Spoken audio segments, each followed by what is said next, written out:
Jerry Reed was known as the Guitar Man. Today, American veterans honor this legendary singer-songwriter for his contributions to music and culture. From a difficult upbringing in foster care to winning 3 Grammy Awards, Reed's journey is a testament to the American dream. After years of hard work in a cotton mill and serving in the Army, Reed gained fame in the country music industry. But despite all of his successes, he battled addiction for his entire life. Join us as we explore the incredible life and heartbreaking tale of Jerry Reed. The talent of Jerry Reed has vanished from the music industry today. But if it weren't for the singer-actress from Atlanta, country music might not have achieved such widespread success when Reed was writing songs and strumming his guitar. At the time, the genre was very popular, but it needed a new, attractive face to become a musical benchmark. I said goodbye to my mother at Car, but not before sundown, and I left Kingu. This may be why Reed's career was so remarkable. He was a handsome face. Reed's story begins on March 20th. According to sources close to the singer, he always knew he was destined to be a star, but his childhood proved to be extremely challenging as a young artist. He didn't have much to go by as a young artist, and both of his parents held blue-collar jobs in a cotton mill. But how did Reed break into the music industry? Today, when a young country music artist picks up the guitar, they try to emulate Reed's sheer prowess over the instrument. Since the circumstances at home were quite difficult, Reed was always surrounded by music and art when Robert and Cynthia Hubert had their second child in 1937 in Atlanta, Georgia. However, as a child, Reed was obsessed with moving to Nashville so he could play his guitar and write his songs with the musicians he grew up admiring. The young artist would occasionally visit his grandparents, who lived in Rockmart in Peake County, Georgia. It was Rockmart and its musical ties that would inspire Reed to dream big, possibly which is why Jerry would run around whenever he visited his grandparents.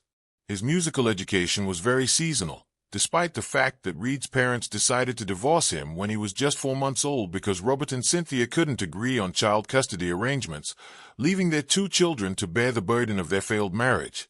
The money was also tight, and even working double shifts at the cotton mill couldn't have managed 2 separate households with 2 young children. The aftermath was quite tragic for the majority of Jerry Reed's childhood, and his sister were in and out of foster homes and orphanages during the first 7 years of his life, despite the fact that both of their parents were still alive.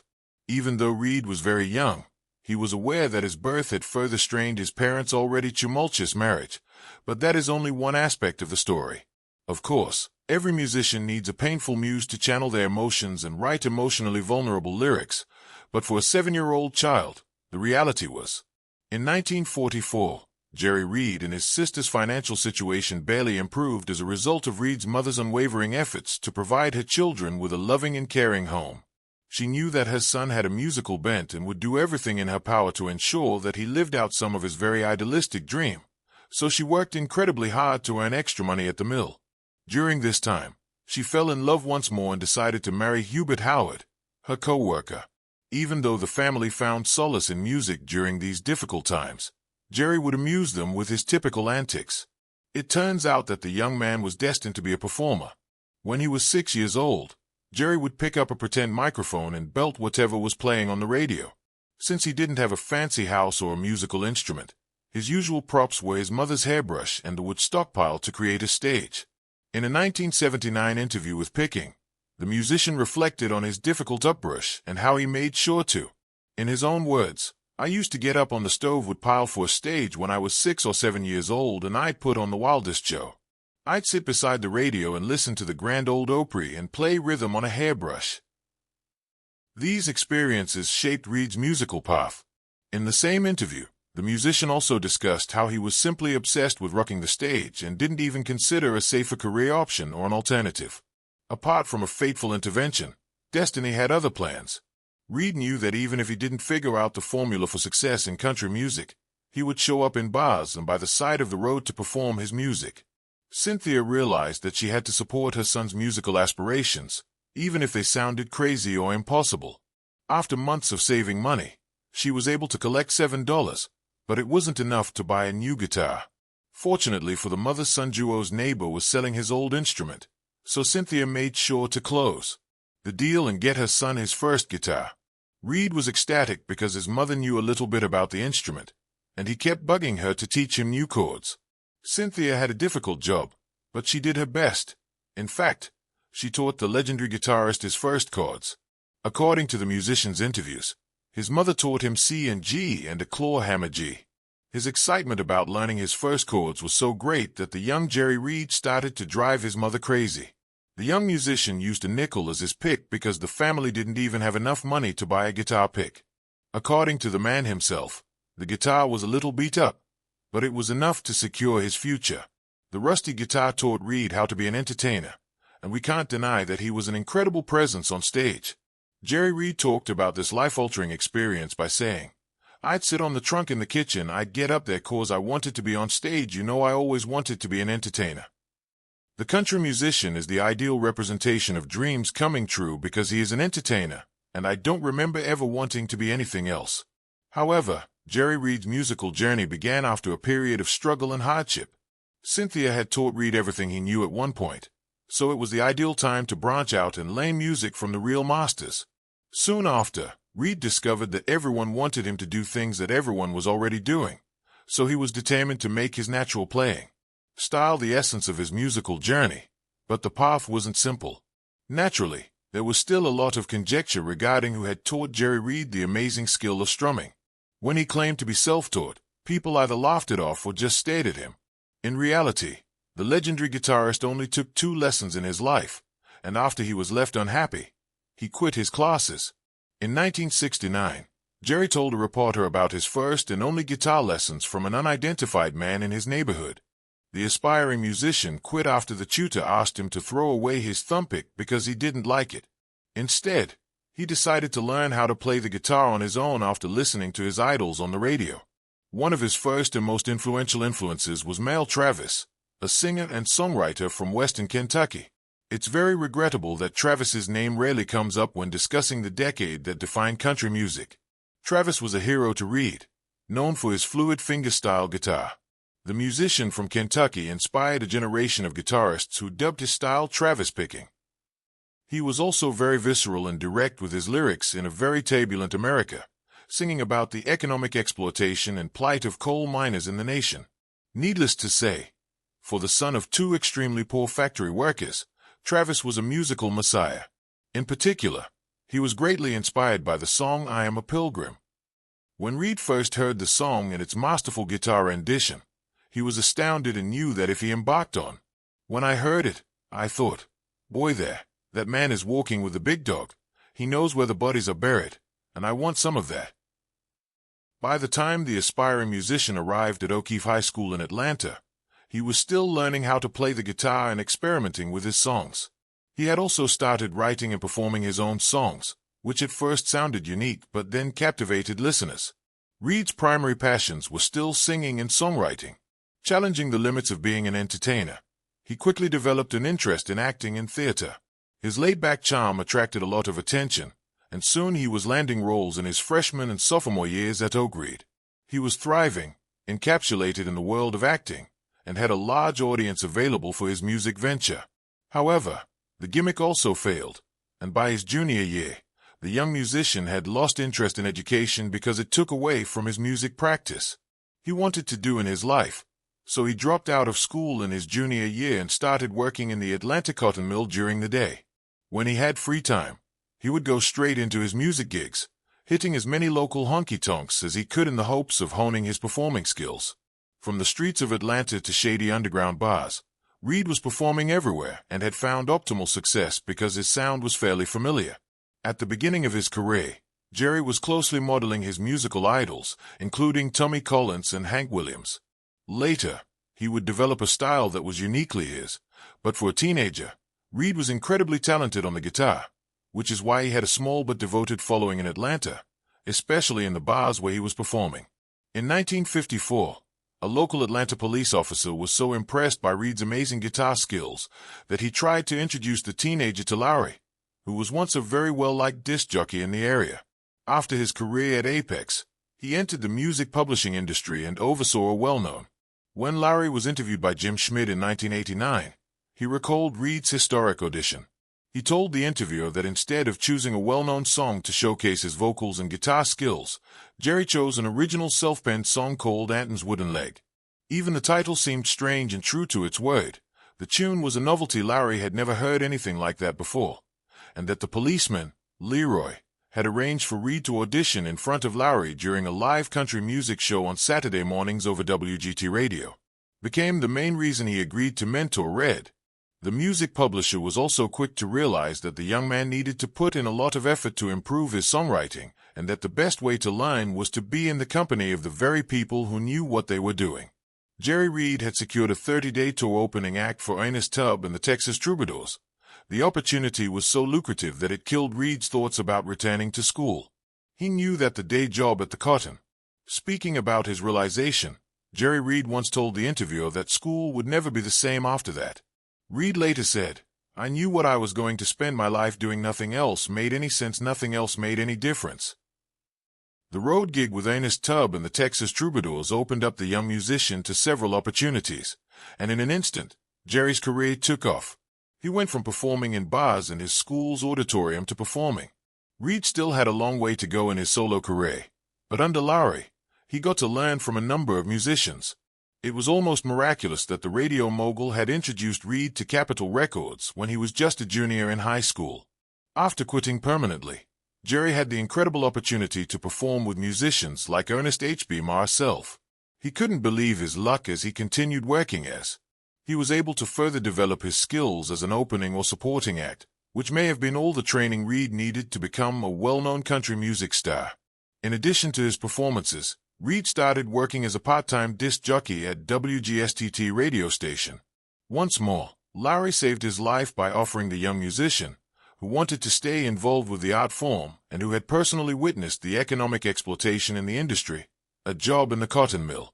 Usually, when Reed wasn't on tour, he would work his day job, and at night he used to play with a band that Larry managed, Kenny Lee and the Western Playboys.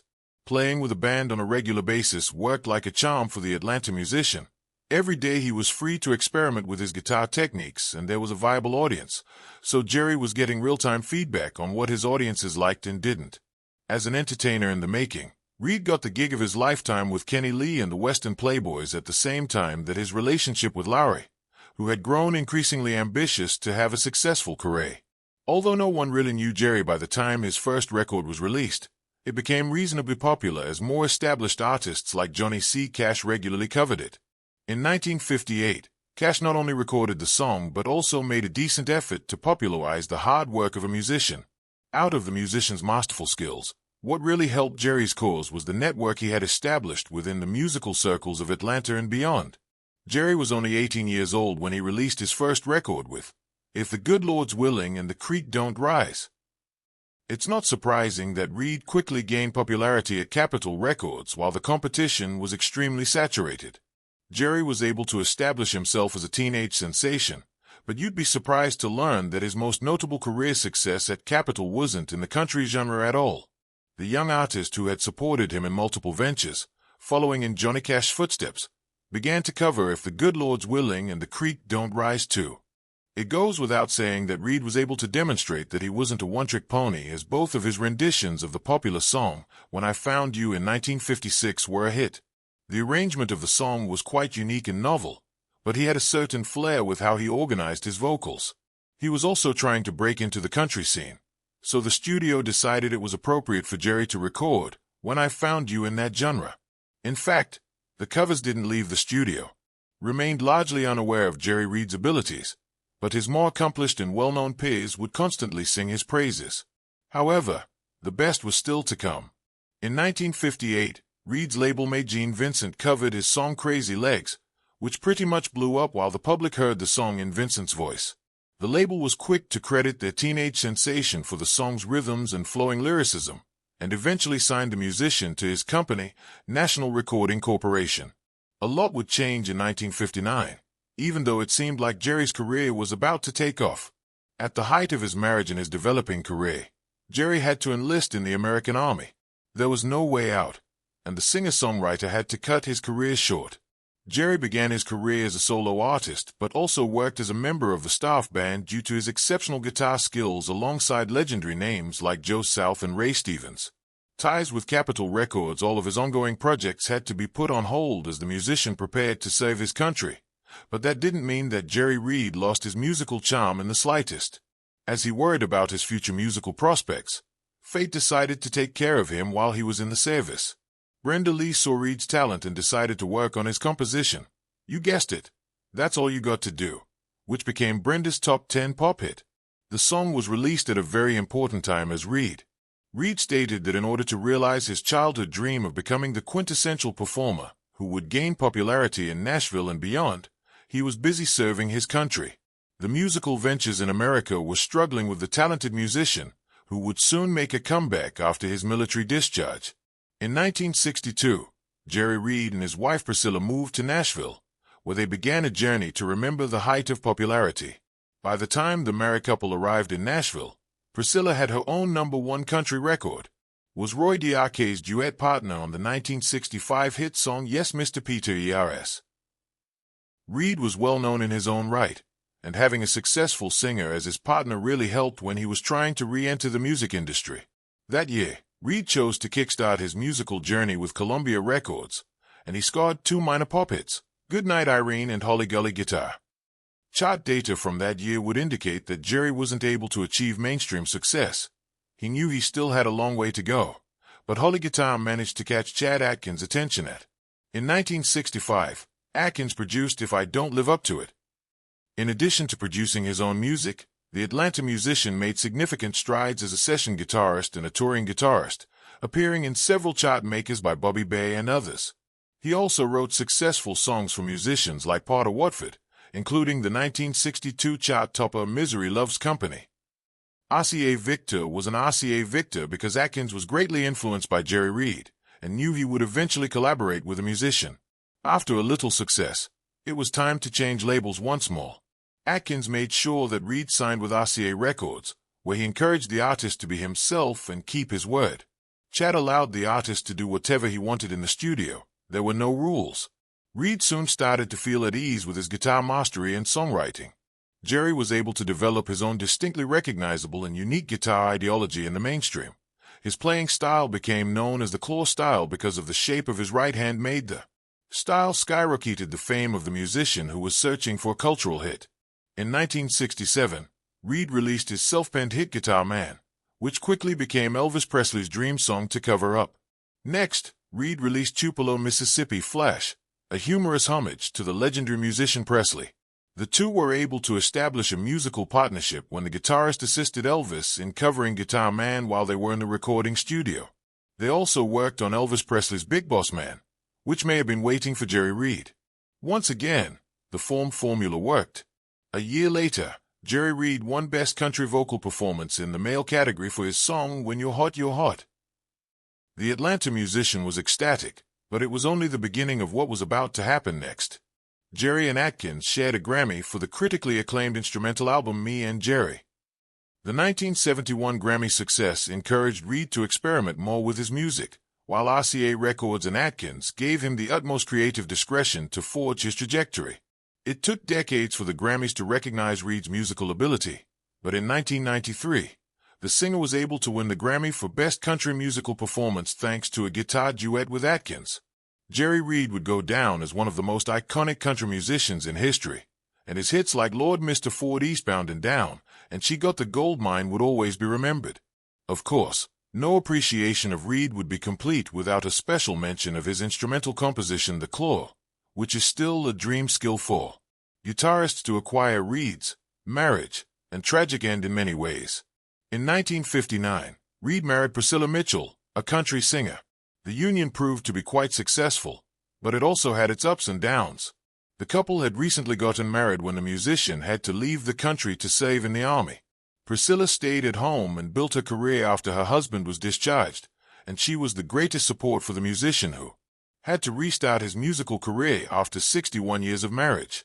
The couple had 2 children, Sidina and Hubert and Charlotte Elaine Zavola, born in 1960 and 1970, respectively. Fortunately for Jerry and Priscilla, their daughters chose to pursue country singing as a career to further their skills and preserve the family's musical legacy.